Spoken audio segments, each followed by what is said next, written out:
Uh, this game is crazy. This game is crazy, y'all. Y'all think y'all like know it, and it's so crazy. Like some of the people you see on top right now are doing well. Where they were beforehand, man, it would blow your mind. And you'd be like, man, this person was here doing what? For real? It's like, yeah. These people, some of these people are not who you assume them to be. And it's shocking, but it's so true. Oh, it's so true. Take, for instance, DL Hughley. What do you see DL at right now? You see DL as the guy, right? DL Hughley's that man.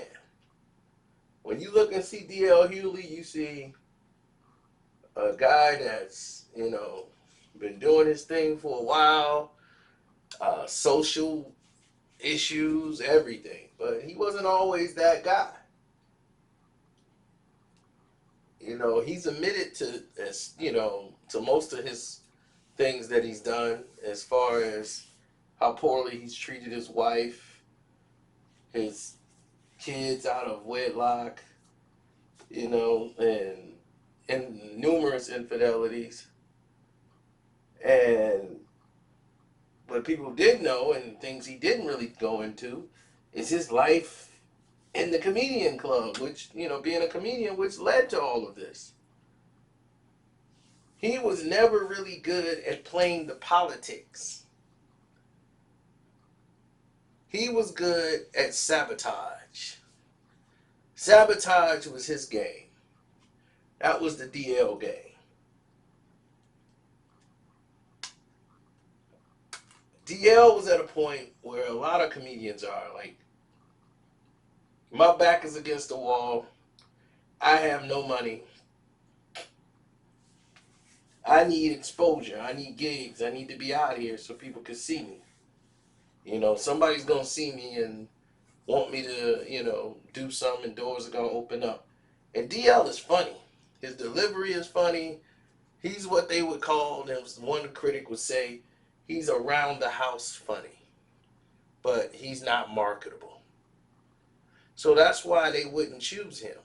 See, a lot of you guys didn't know a lot of this stuff, man. If some of these comedy clubs in LA had some of the best comedic talent on one lineup. And if you was in Cali, you saw some of the best comedians in a row when you went to the comedy club. I mean, like back to back to back. Check this. They had Joe Torry. They had the guy that plays, I forgot his name, but he played Pootie Tang. They had him. They had D.L. Hughley, Jamie Foxx, and I'm trying to think, who was the other guy that they had? Quite a few comedians out there. There was another guy they had. And there's a host of talent, right? But the biggest haters in the group was D.L. Hughley and Joe Torry. Joe Torry hated everybody. If anybody got more time than Joe Torry, he was out there hating like tenfold. And he had already been in a movie. He had been in a movie. He had, and this is like right before, like he had been an extra or something in a movie. And it's like, man, I was doing a movie, man. Uh-oh, somebody hit me up. He's like, man, I was doing a movie, man, and I was trying to get myself seen more, and the director fired me for looking into the camera. punk, punk ass director. So he was mad about the whole situation, and he bowed out. And he always bragged, said that, oh, man, they just came up with an excuse because they want a light skinned nigga. They want to light a nigga. So DL, he was like, DL, you might make it because you a light nigga. You got the wavy hair with a line. You know, he had the line cut in there. Wavy hair. They thought he was going to make it. But like I told you, they looked at DL Hughley and thought he was unmarketable. And just thought he's around the house funny. That's only going to go so far. Because, see, at this time, you got to understand, Chris Rock wasn't the Chris Rock. But Chris Rock was given opportunities. And they were like, Chris Rock, oh, he ain't never going to blow. Seriously. That's how they treated Chris, as if, oh man, Chris Rock ain't gonna blow up. They ain't gonna be able to market him. And then Chris, because he was backed by Eddie, and he was doing the New York circuit, had he been on the West Coast a lot, he toured on the West, but had he really been in that market like he was in the East Coast, who knows how his opportunities would have went. But it is what it is. I say that to say this. DL and Joe Torry was in this comedy club for a while. Jamie Foxx got there and immediately surpassed them. Now, was it because Jamie Foxx was a better comedian than these guys? No. Jamie Foxx surpassed all of those comedians based on the fact Jamie Foxx knew how to play politics. He knew all them always kiss up and try to get what they can. Jamie always knew, because they would have some shows where they weren't funny. Joe Torry had some shows where he just wasn't funny and he would just cuss the audience out because he had no jokes. He was funny, and they were like, "Man, you said that last time." Man, Cali, they have no no control, no filter.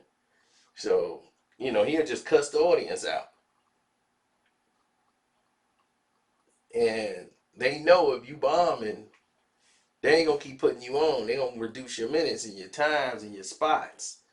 So nobody want to be the opening spot, but you don't take what you can get.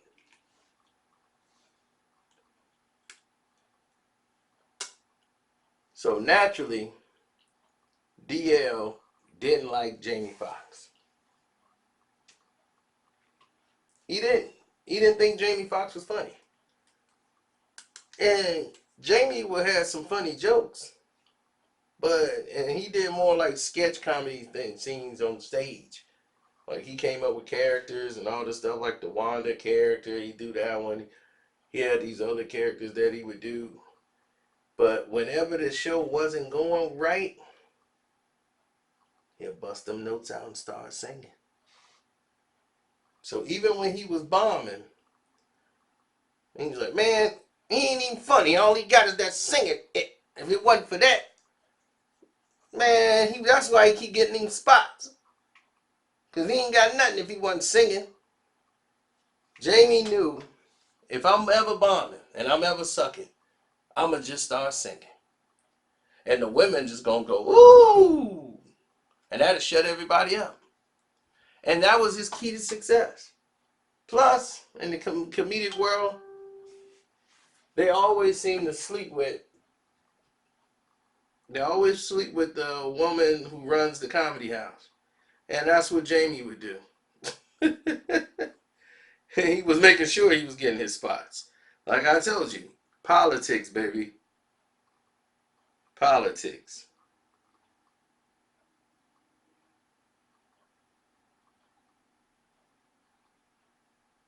Now, when you see all these situations and you see them come to the forefront, what you want to do is make sure you understand the gist of it. As everybody is sending me a whole bunch of stuff at one time.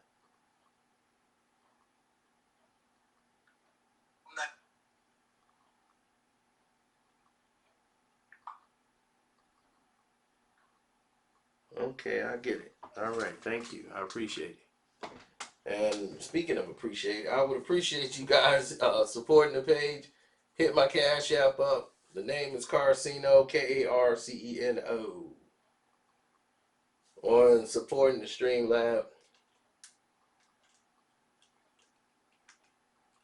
Now, back to this situation.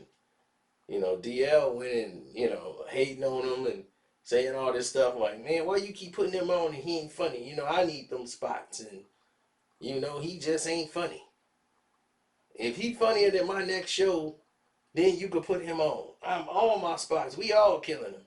So Torry and all them like, man, we gonna end up leaving this spot, man. Let's go to the other comedy clubs, man, because this ain't happening. Da, da, da, da, da. And what happened? All that negativity and all that backbiting they were doing, hating on Jamie Foxx. Jamie knew they hated him. Jamie didn't care. Because he knew I'm playing politics to get to where I gotta go.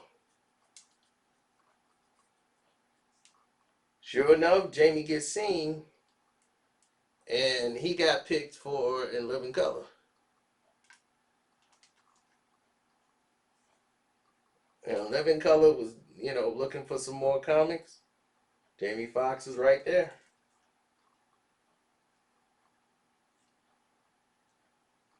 So DL didn't get picked up. And Joe Torry, who thought he was going to get picked up, didn't get picked up.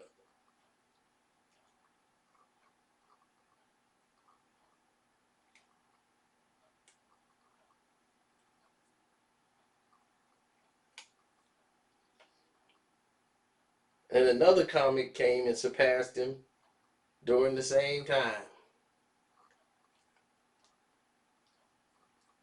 A little small comedian by the name of Martin Lawrence. That was the other comedian. How could I forget Martin? Martin came and surpassed D.L. Hughley and Joe Torry because these dudes came in with hate. They've changed their ways now. Joe Torry is not like he used to be back then, and DL, from what I see, he's got, I don't know, you know, people jump to a certain thing because it's, you know, it's about different things. You know, people find a avenue and they lane and they be like, this is what I'm about now. They, you know, like, it ain't about that. So with DL, I mean, we hope he's, you know, about something else, but there's a reason why he's in the state he was in. He found a lane to take the liberal route and go to put politics and be political.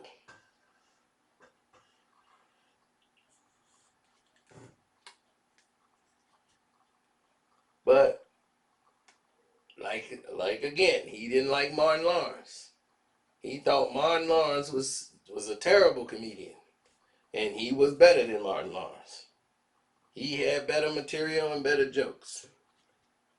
But numerous of times, once he was getting on and getting his spot, he started stealing other people's jokes and flipping them into his. And he ran into that problem a lot. And they was like, man, you be stealing everybody's jokes, man. All these new comedians that's coming out there. And when he was the host of Comic View and going out doing shows, this was the narrative. And they was like, that's how he got that hosting job, man. He going around stealing people's jokes.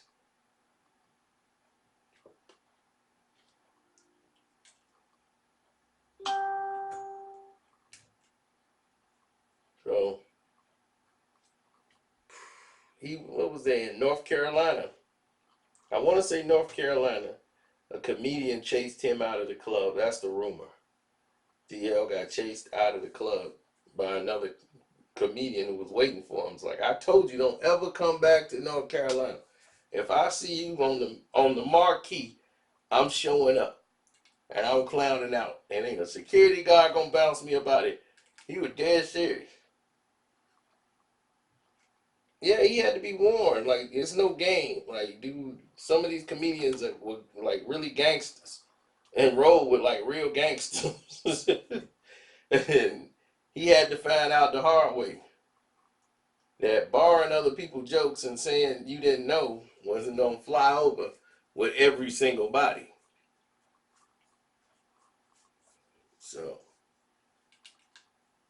It's a dirty game. You know, it happens sometimes.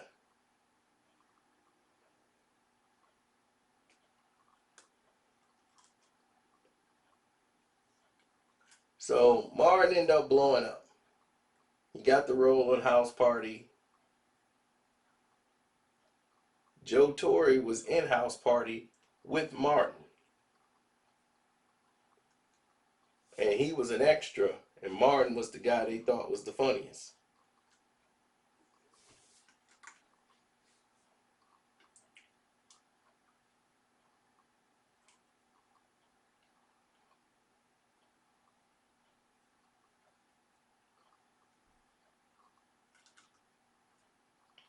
So that happened. You know, he was in Do the Right Thing, but Martin, you know, he would get often told he needed new material. He was telling the same jokes for like 2 years, and DL would them point that out instantly. Martin telling the same jokes. Joe Torry hating and all that stuff, but they changed. You know, they modified themselves and said we ain't gonna be stuck in doing the same thing over and over again. We gonna evolve. So now it looks like they're above and beyond what they used to be. So just cause somebody turns out look like they're a piece of crap, don't mean they can't morph into something later on down the road. You know, cause nowadays, Jamie is showing you he's more than what you thought he was as a comedian. Not only he came in knowing the politics, not only could he sing, he showed that he could actually act and act really well. So just to let that be known.